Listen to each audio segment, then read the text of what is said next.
mengenang peristiwa G30S. Muslihat Soeharto.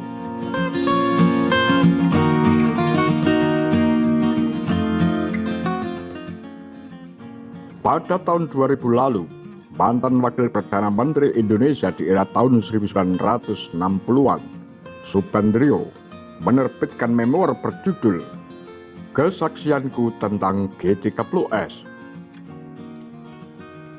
Buku memoir tersebut adalah bentuk pembelaan Subandrio terhadap tudingan sepihak yang dialamatkan kepada dirinya terlibat G30S. Tudingan itu sungguh pahit, tidak hanya karena Subandrio harus mendekam di penjara selama 30 tahun, tetapi juga harus memikul aib sebagai pengkhianat bangsa.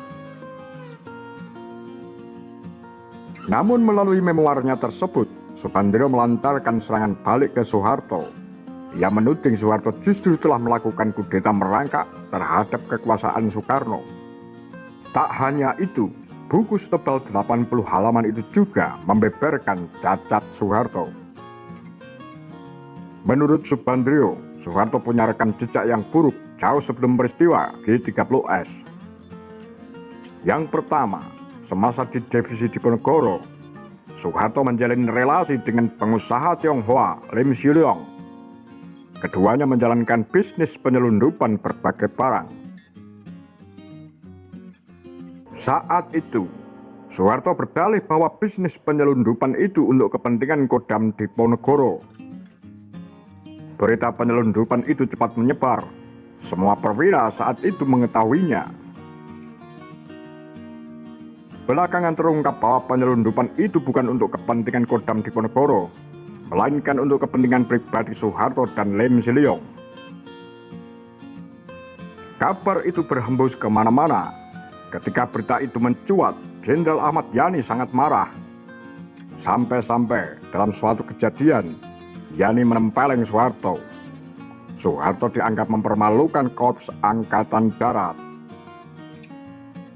Tak hanya itu, Jenderal A.H. Nasution mengusulkan agar Soeharto diadili di Mahkamah Militer dan dipecat dari Angkatan Darat. Namun usulan itu dimentahkan oleh Mayor Jenderal Gatot Subroto. Alasannya, Soeharto masih bisa dibina. Akhirnya Soeharto pun disekolahkan di Seskoad di Bandung. Cerita tentang Soeharto sebagai penyelundup ini bukan barang baru. Harold Gross dalam The Army and Politics in Indonesia juga menyinggung hal tersebut. Menurut Gross, Soeharto dicopot tahun 1959 karena keterlibatannya dalam penyelundupan. Robert E. Ellison yang menulis buku Soeharto, A Political Biography, terbit 2001, juga menyinggung bisnis ilegal Soeharto. Yang kedua, Soeharto membangun klik di dalam tubuh Angkatan Darat saat itu.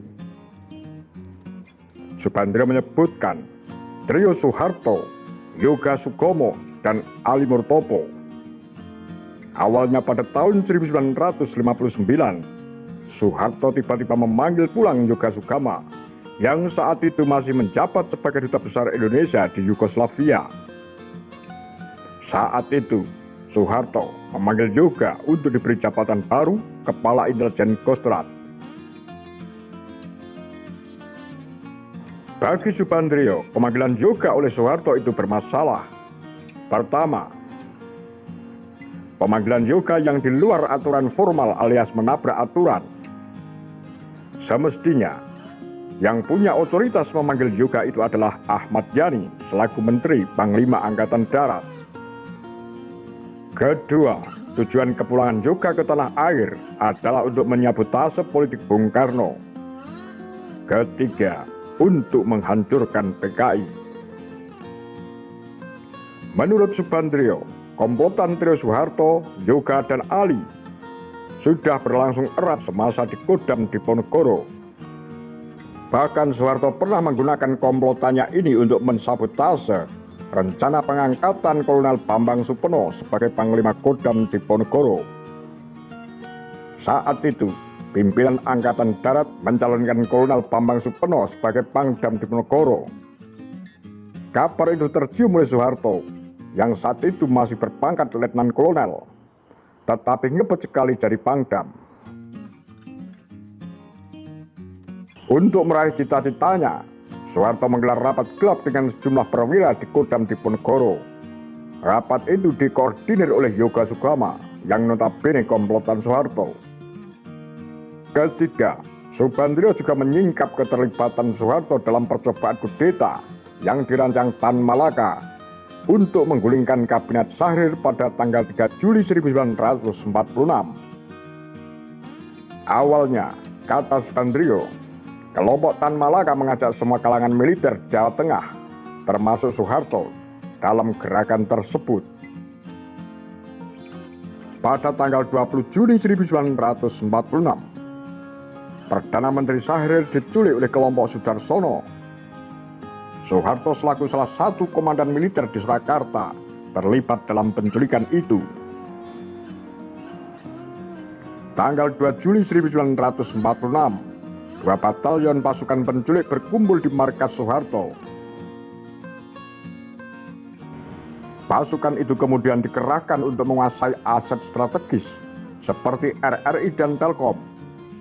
Malam itu juga, mereka menyusun surat pembubaran Kabinet Syahrir dan menyusun kabinet baru yang sedianya ditandatangani oleh Presiden Soekarno esok harinya. Tetapi, percobaan kudeta itu gagal. Para pelakunya ditangkap dan ditahan. Pada saat itulah Soeharto berbalik arah.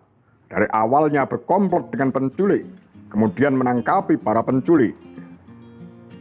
Namun, cerita tentang kelicikan Soeharto dalam peristiwa percobaan kudeta tanggal 3 Juli 1946 itu bukan cerita baru.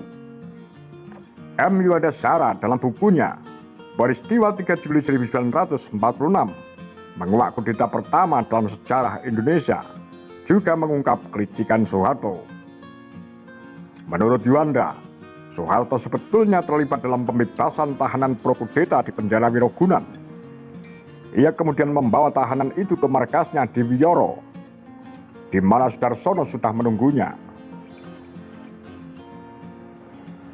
Di malam itu juga, kata Yuanda, Muhammad Yamin CS membuat konsep maklumat kepada Presiden Soekarno yang isinya seolah-olah penyerahan kekuasaan kepada Tan Malaka. Pembuatan konsep maklumat itu dilakukan di markas Soeharto. Rencananya, maklumat itu akan dibawa oleh Sudarsono esok paginya, 3 Juli 1946 ke Presiden Soekarno. Dengan liciknya, Soeharto membocorkan info ini kepada istana dan sekaligus memberitahu rencana Sudarsono ke istana. Alhasil, pada tanggal 3 Juli 1946, ketika Sudarsono ke istana Presiden, ia dengan gampang dilucuti oleh pasukan pengawal Presiden. Padahal sebelumnya, Bung Karno pernah memerintahkan Soeharto melalui pesan yang dibawa oleh Sunjoyo, Ketua Pemuda Patu, untuk menangkap atasannya, Mayor Jenderal Sudarsono, karena dicurigai ingin merebut kekuasaan. Tetapi Soeharto menolak perintah Presiden Soekarno tersebut. Sampai-sampai Soekarno marah dan menyebut Soeharto sebagai opsir kopik, opsir yang keras kepala. Kejadian ini memperlihatkan kepada kita betapa lihainya Soeharto dalam membaca situasi, mengambil keuntungan di dalamnya, dan secara licik tampil sebagai pahlawan. Yuanda menyebut, ini strategi ngeluruk tanpa bolo, menyerbu tanpa pasukan, tetapi memakai tangan orang lain untuk kepentingannya. Anda boleh tidak setuju dengan pendapat Subandrio, namun seiring dengan dibukanya dokumen dan arsip mengenai peristiwa G30S 1965, ada baiknya Anda membaca kembali peristiwa tersebut secara kritis. termasuk mempertanyakan kembali keabsahan Soeharto sebagai pahlawan di balik cerita tersebut. Apa pendapat Anda? Demikian kura-kura, Pagar Lambe Sundel.